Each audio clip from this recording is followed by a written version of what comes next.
Okay, so we're here at PAX. We've done all the setup.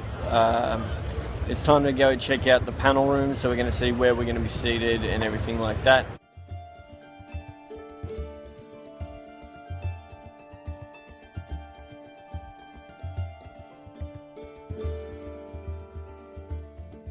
So what we've got is we've got Jay, Callum, Rihanna and Chris. Under that is Chris. They're regular players in Swordcraft. We'll start with is, what the heck is this thing? And so let's sort of start with Jay.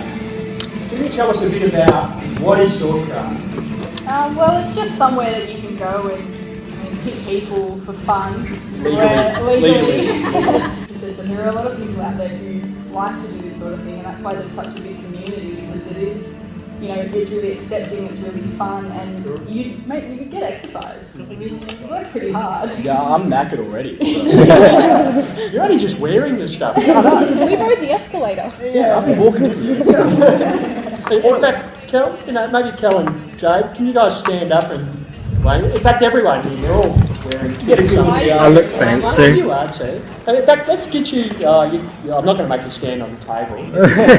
Oh no, we can totally do that. Yeah. You got that.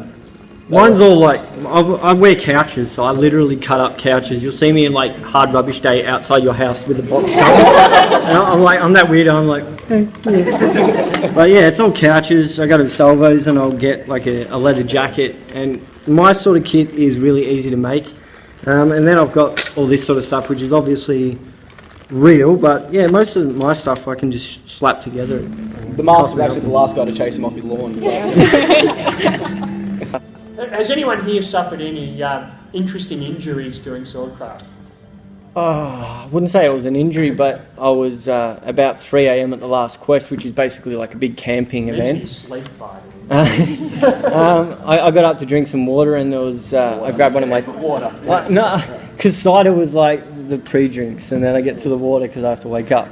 But I had the tankard, and I took a drink from the tankard, and I felt this thing in my mouth going like that. And I opened the tank because I couldn't spit it in my tent. I spit it out, and there was a spider in my tankard. So that was probably the most interesting. I'm not sure you really advertised. Well, it's just don't drink arachnids. That's the moral of the story. I think there's a funny thing of when you get back from quest and you're walking down the street and you see someone coming up to you and you're like, and then you're like, no, I'm in the real world again. Put him back. You survive this day, Mum. And we also have a large amount of warbands, and different warbands will have different levels of roleplay. So the warband I'm in, the Order, we are trying very hard to be better role players, and that's a conscious effort, where some warbands are just heavily roleplay the entire time. One of the ones that I'm actually a part of is the Briarwolves, and I've got two characters. I've got a human, which is Dayro, and then I've got the Orc, which is Gorak. And the Briarwolves are a heavy roleplay warband, and I got captured at the last quest, and I was chained up, but because I'm skinny, I slipped out. It's pretty good. I felt proud of myself for being skinny at that point. But yeah, you'll get moments where you'll role play, and I was having a ritual done to me where I was having a seizure in the middle of it, and I played that out, and it just makes it more authentic and real to the people around you.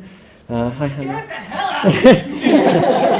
it escalates quickly, very, and yeah, now you just kind of get into it. I mean, at some of these quest events, I said I had no want in role playing. Something happens and you realise you are role playing.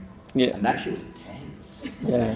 It's great when you catch yourself. Yeah, exactly. You accidentally start role playing, so that's one of my favourite things. Would you say that Swordcraft makes people be immersive, makes people dress appropriately and so on? Or is it something that is more aspirational, and I think people work towards it? The point we've got now, where we have so many numbers, I said we average about 250 plus every Friday nights. Last summer quest we got 350 odd at that. If you're not in character, you're the odd one out now, because there's so many people. If there was only 50 odd and there's a couple, you feel a bit weird. With the numbers we're getting now, everyone's in on it, so but you might as well. So it's bit by bit as you build your kit. That'd be fair to say. But that's the best way. Look, as I said, when I started, I had absolutely nothing. I started with a chainmail shirt that I got for about $70. That was it. I had that for 9 months. And now I've slowly built up other things. I still have that chainmail shirt though. So I have shiny purple Air Force One kicks, MMA shorts, and an MMA shirt. And then I saw Conga, who's one of our salesmen, and I bought a helmet. So I was like the oddest looking person on the planet. Yeah. Community we have and that has built up around Swordcraft and life in general in Melbourne and Australia is absolutely phenomenal. Friends for life, really. What we might do now is see if anyone's got any questions. Yeah, one up the back. You're going to have to speak very loud. We've got a microphone. Oh, yeah. So is there a way to participate in Swordcraft without fighting? Like for those who like the crafting, for instance, I don't know, Yep. kind of a thing. Yeah. Yes, yes, there is. Absolutely. Especially for our quest weekends. As I say, Friday nights is the battle game. And that's kind of the intro to LARP and really kind of get you used to the sword fighting, things that actually happen, meeting everyone. The big quest weekends though, we have every type of person there. We do have vendors set up selling wares. I said I own the tavern, I don't do a lot of fighting anymore, I'm selling drinks, so that's cool. We have fortune tellers, we've got people just sending people on quests. I mean, we've got a couple of royalty people that don't actually do a lot of fighting, they send people off to fight for them. So there is every type of person, so you don't have to be a fighter. Question up here. Don't you have people to resurrect you? Yes. Yeah. Yes, we do have healers. Hannah. Yeah, Yeah, one of them over here. we do have healers, yeah, I'm fighting. Yeah, they can heal you during the game, and at the end of the round, it just resets. You go back to your own side, you start again. So it's just like a respawn. Quest weekends, you know, you want to make sure if you are rolling with a couple of healers. Because if you die out in the forest, you do want a couple of healers with you.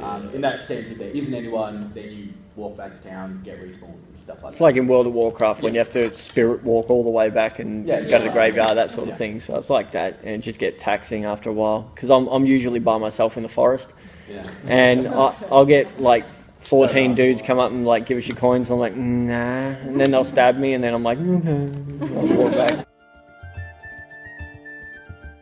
I think it's now 12 o'clock, and we're being encouraged to wrap up. Okay? Come and talk to us, folks. Thank you. Hey guys.